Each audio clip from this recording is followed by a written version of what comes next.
Socrates, you are teaching that my waking life does not differ from my dream life. You insist that my waking state is the same as my dream state and the dreams I see when I am sleeping. You are insisting that I am actually dreaming while awake. Can you explain that to me, please? Imagine, Plato, that one night you dream you are a great ship captain, navigating the vast and treacherous seas. In this dream, Plato, you encounter various challenges, storms that rage with fierce winds, a crew that is both loyal and mutinous, and distant lands filled with strange customs and people. Now, in this dream, Plato, you as the captain make decisions, interact with your crew, and experience the joys and fears of your journey. Each character in this dream, from the loyal first mate to the treacherous cook and even the distant lands and raging seas, are all vivid and real to you in the dream. Indeed, Socrates, they would seem as real as anything I experience in waking life. But upon waking, Plato, what do you realize about these characters and experiences? I realized that they were all creations of my own mind. None of them existed outside of my dream. Precisely, Plato. The captain, the crew, the storms, and the lands, all were manifestations of your mind. Now consider this. In your waking life, you also play a role, that of Plato, engaging with others, facing challenges, and experiencing a range of emotions. So, what if I propose that the Plato character you play in the waking state in this world and the characters and experiences you encounter in your waking state are, in a sense, like those in your dream? Socrates, it appears that it would imply that my waking life is not much different from my dreams. Both are dreams and stories I alone create from my mind.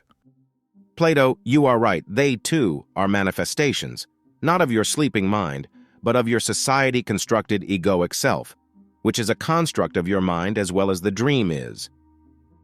Indeed, Plato, just as in your dream, where you created a world and characters, in your waking life, the world you experience and the self you identify with are also creations based on your egoic self, who exists only in your mind and nowhere else. So, Socrates, I experience this life through an illusory egoic self. In that case, the true nature of my being is not the roles I play either in dreams or in waking life, but something else. Exactly, Plato. Your egoic self creates the story of your waking state and life based on the egoic personality created by the society you grew up in. Your true self is the knowing of the consciousness of your existence. You are not the dream character in your mind, whether the waking state character or the dreaming state one. None of them are real. Only this moment and the awareness of this moment is real. Plato, to make it more clear that your waking life does not differ much from your dream life, let us delve deeper into the nature of your dream as the ship captain. When you dream, do you not only create the characters and the ship, but also their thoughts and actions of the characters in your dream? Yes, it would seem so, Socrates. The crew, their thoughts, their mutiny or loyalty, all originate from my dreaming mind. It appears that I created the character and their dialogue and thoughts in the dream. I know my thoughts as the character in the dream and create all the thoughts of the other characters, yet I believe in the dream that they act with their own free will. Okay, now consider this, Plato. While dreaming, you are not merely an observer of these events, but in order to experience the dream, you create a character, participant, namely, the captain, who is experiencing the dream through the eyes of the captain. Yet who is this captain if not another creation of your mind? And if you are a character in the dream, who is watching the dream? When you wake up, you know you were dreaming, huh? Intriguing, Socrates. The captain, though seemingly myself in the dream, is also a fabrication of my mind, just like the crew. Yet, I am watching the dream as if it were a movie created by someone else. Exactly, Plato. In the dream, you are both the creator of the entire scene and a character within it. Now, what if I propose that in your waking life, in your waking state, the same principle applies? In your waking state, Plato, you experience life through the character of Plato. Yet this character and all those you interact with are also manifestations and creations of your mind, because you select the characters that comport with the egoic character structure in the illusion of your mind. That is a perplexing thought, Socrates. Are you suggesting that in waking life, like in my dream, I am both the creator and the experiencer of the activity in my life? Indeed, Plato. Just as in your dream, where you create a world and simultaneously experience it as a character within that world, in your waking life, you are also experiencing a reality that is a character created by society, which exists only in your mind, much like the dream character. You, Plato, are like the character of the captain in your dream, a role being played within the grand theater of existence created by you. You are also continually creating the character's story in your life by selecting activities, actors, and situations that fit the Plato character. Socrates, I assume that this implies that my waking identity, the character I play in my waking state, is no more real than the captain in my dream is real. Yes, Plato, and let us extend our exploration of dreams to the realm of waking life. Just as in your dream you created a captain, do you not also create a character in your waking life? Consider this. From birth, your family and society have shaped you. They have imparted beliefs, values, and behaviors onto you. Over time, haven't you formed a concept of self?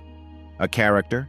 A concept of Plato based on these influences, experiences, and imagined future aspirations? Indeed, Socrates. My understanding of who Plato is has been shaped by my upbringing, education, and experiences. Now, this Plato, with his specific idiosyncrasies, preferences, and aversions, does he not choose friends, careers, and paths in life that align with the character concept formed in his mind? So, Socrates, in order to understand my true nature, I must look beyond these roles, both my roles in dreams and in the waking state.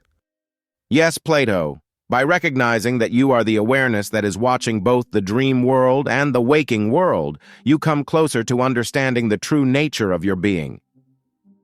You are an observer, a consciousness that is beyond the fleeting identities of the dreamer and the dreamt. Both the waking Plato and the dreaming captain are roles created by you based on your society-created egoic self.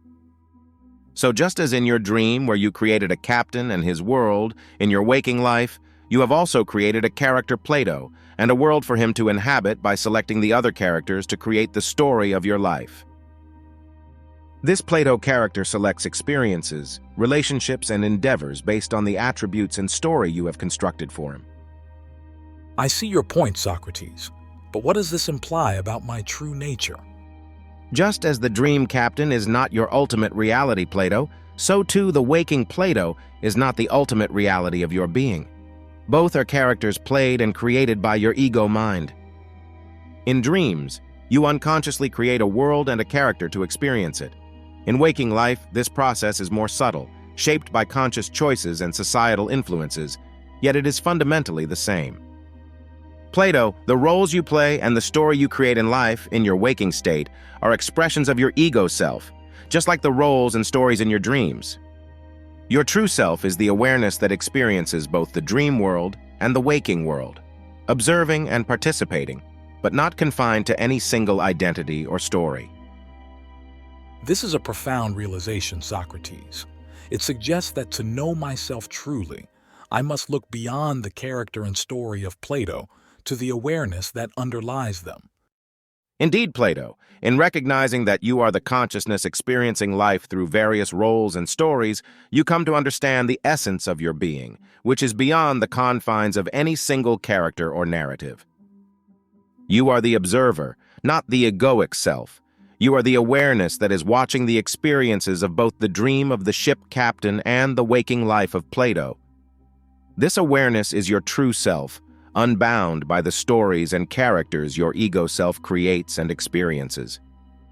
This video was created by Elia Estasinos. Subscribe to learn more.